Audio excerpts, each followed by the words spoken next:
Yang saya tanyakan adalah kedua tokoh ini berkaitan dengan peserta didik dan pendidik. Coba dijelaskan di mana konsep dua-duanya itu. Terima kasih Prof. Dr. Haji Marakustam Sergat. Pertanyaan yang kedua kami menjawabnya. Konsep peserta didik menurut Ibnu Maskaweh, jadi orang tua adalah pendidik yang utama bagi anak-anaknya. Jadi pendidikan utama dan yang pertama itu sebenarnya adalah pada orang tua. Bagaimana dalam mengelola karakter anak. Jadi anak itu bisa baik dan tidak tergantung orang tuanya. Dan terutama adalah seorang ibu. Kenapa Rasulullah sampai menyampaikan 3 kali hormati ibu? Sebenarnya di sana ada di balik itu adalah bahwa ibu adalah pendidikan, termasuk ibu adalah pendidikan utama dan pertama. Banyak ibrah yang sudah kita perhatikan, kita lihat bagaimana seorang nabi tapi seorang ibu yang kafir atau seorang ibu yang tidak taat, lalu muncullah seorang yang bernama Kanan. Nabi Nuh seorang nabi tapi ibunya seorang yang tidak taat, muncullah Kanan. Bapaknya seorang pembuat berhala, ibunya seorang yang taat, maka muncullah Nabi Ibrahim. Dan bahkan ibu tanpa bapak, Siti Maryam, melahirkan seorang Nabi Isa. Tapi sudah barang tentu ketika kedua orang tuanya baik, bapak dan ibunya baik, insya Allah lahirlah seorang Nabi yang utama adalah Nabi Muhammad SAW. Jadi orang tua ini adalah pendidik utama dan utama. Jadi menurut Ibnu Maskaweh bahwa hubungan orang tua dan anak ini dikategorikan sebagai cinta kasih al-mahabbah. Dibandingkan cinta kasih terhadap orang tua, Maskaweh memberikan anjuran agar murid ini lebih juga mencintai pendidik dan guru. Rata-rata saat ini guru, dosen atau pendidik lain, anak-anak tidak ada penghormatan sama sekali. Ketika diingatkan justru malah kalau bahasa Jawanya adalah ngece. Karena penanaman karakter ini tidak tertanam sejak dini. Lalu guru berfungsi sebagai orang yang dimuliakan menurut Ibnu Maskaweh, atau dalam bahasa lain adalah Rob Basyari. Kebaikan yang diberikan adalah kebaikan ilahi, karena ia membawa anak didik kepada kearifan, mengisinya dengan kebijaksanaan yang tinggi, dan menunjukkan kepada mereka bahwa kehidupan abadi dan dalam kenikmatan yang abadi pula. Maka cinta murid terhadap guru biasa masih menempati posisi yang lebih tinggi daripada cinta anak terhadap orang tuanya. Ibnu Maskaweh mengambil tengah-tengahnya, sehingga orang tua juga harus dihormati, guru juga harus dihormati. Menurut Thomas Nikona, pendidik dan peserta didik, guru dapat menjadi seorang yang penyayang dan yang efektif. Juga orang tua merupakan pendidikan yang utama dan yang pertama. Ini konsepnya Maskaweh dan Thomas Nikona sama-sama, bahwa pendidikan karakter dibangun dari rumah, dari kedua orang tua. Lalu yang kedua adalah guru dapat menjadi seorang model, yaitu orang-orang yang beretika, yang menunjukkan rasa hormat dan tanggung jawabnya yang tinggi, baik di dalam maupun di luar kelas.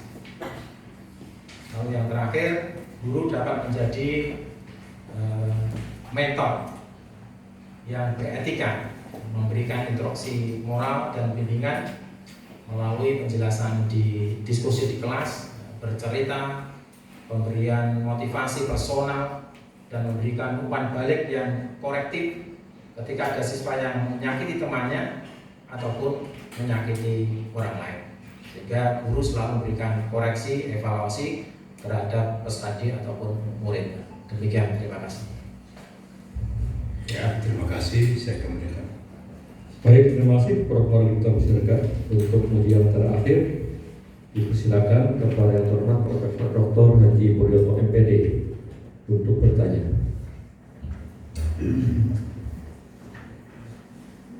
Assalamualaikum warahmatullahi wabarakatuh. Waalaikumsalam warahmatullahi wabarakatuh.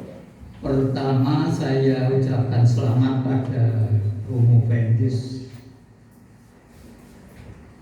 Nur Zaiti Salim yang sudah, meskipun semalam tidak tidur katanya, 3 hari malamnya, tetapi siang hari ini dapat tampil dengan tenang karena di belakangnya persis ada keluarga, istri dan putra putrinya. Di samping itu memenuhi ruangan ini ada pendukung yang lain. Jadi kiranya kesemuanya membuat tenang. Saya pikir nanti apalagi setelah ini selesai, apa yang tenang itu lalu menjadi senang dan lain sebagainya. Amin. Sudah banyak pertanyaan dan hampir sama. Barangkali fokusnya saja yang berbeda. Pertanyaan saya yang pertama, Anda tadi mengemukakan 2 konsep. Konsepnya Miskawih dan Likona yang berbeda.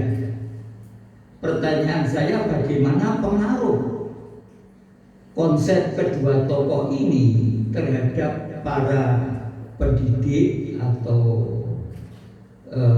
guru yang pertama, dan bagaimana pengaruhnya terhadap anak didik, kedua konsep yang Anda kemukakan itu. Silakan untuk dijawab. Kepada yang terhormat Bapak Profesor Dr. Haji Mulyoto MPD, terima kasih atas pertanyaannya. Mohon izin saya menjawabnya.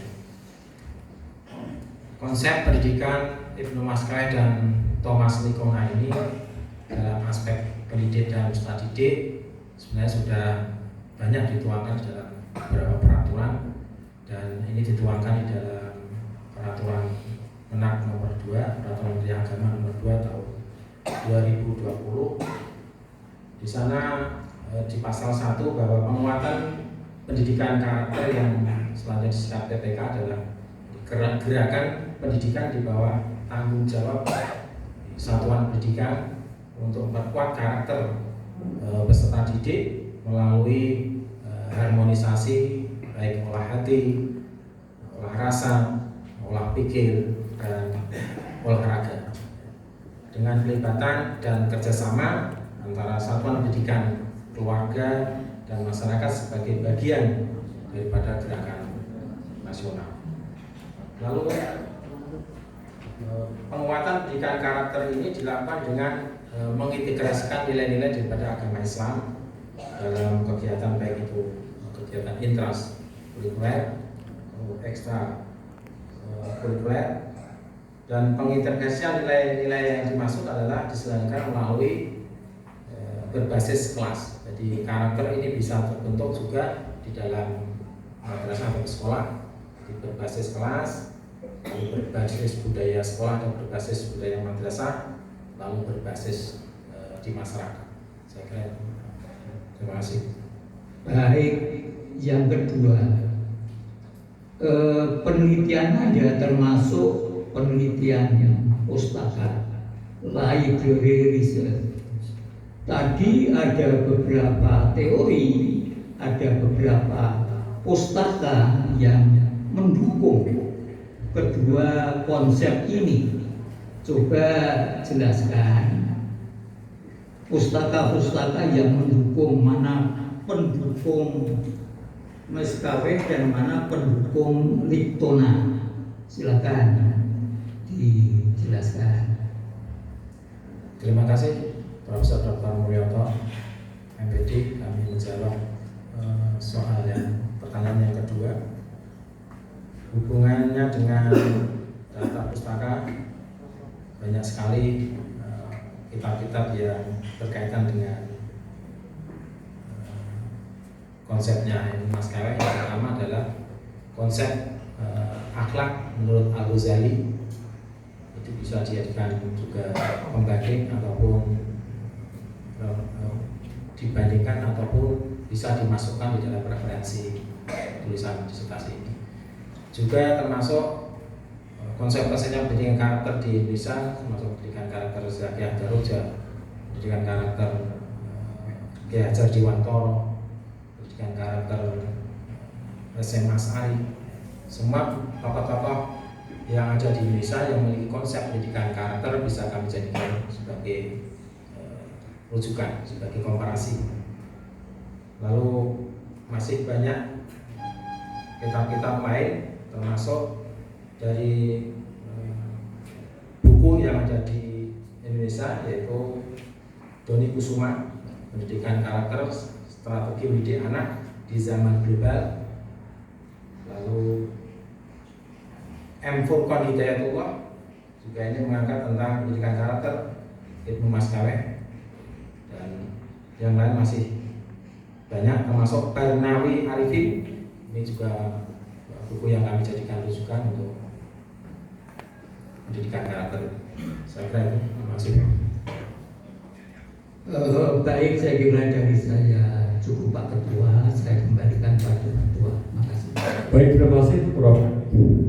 Dr. Puryoto MPD, dan ini adalah buku yang terakhir tim sidang yang saya hormati, para undangan dan juga penerus. Masih ujian sudah 75 menit dan sekarang sudah masuk pukul 10.15. Untuk selanjutnya kami kores kurang lebih selama 15 menit. Demikian, Assalamualaikum warahmatullahi wabarakatuh. Waalaikumsalam warahmatullahi wabarakatuh.